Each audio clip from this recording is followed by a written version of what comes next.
Alright mga amigos, finally David the Mexican Monster Benavidez pasok na ulit sa mga plano ni kamahalang Turki Al Sheikh.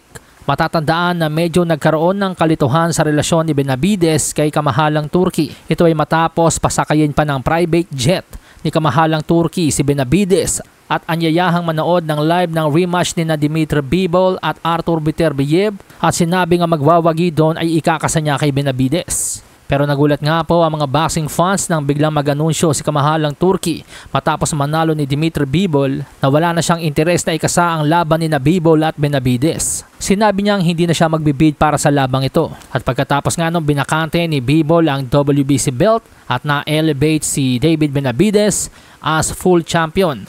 Pagkatapos yan mga amigos, ang akala ng lahat tablado na kay Turki si Benavidez.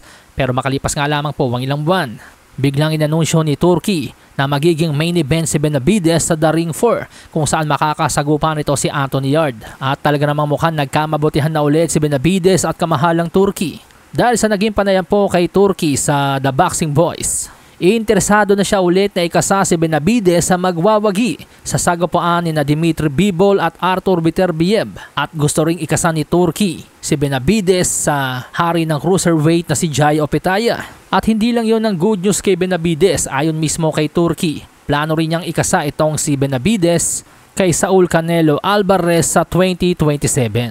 Dahil meron yatang 3 to 4 fight deal itong si Canelo kay Turki. So nakakadalawa na po itong si Canelo. Una yung kay William Skull. Tapos yung ikalawa itong darating na Setyembre kontra kay Terence Crawford. Tapos early 2026 yata mga amigo si Hamza Shiraz ang ikakasa kay Canelo. At pagkatapos nga daw po niyan umaasa si Turki na maikasa niya ang Canelo versus Benavidez. Bagamat hindi pa rin po tayong sure na papalag si Canelo kay Benavidez pero at least nandun na. Pumapagitna na si Turki at handa nang mangumbinsi kay Canelo na labanan si Benavidez. Samantala sa iba pang balita, dagdag pampainit sa bakbakang Pacquiao-Barrios. Bata ni Floyd Mayweather na look-alike ni Gervonta Tank Davis na si Jursley Vargas. May kartadang 5-0 with 4 knockouts undercard sa laban ni Pacman.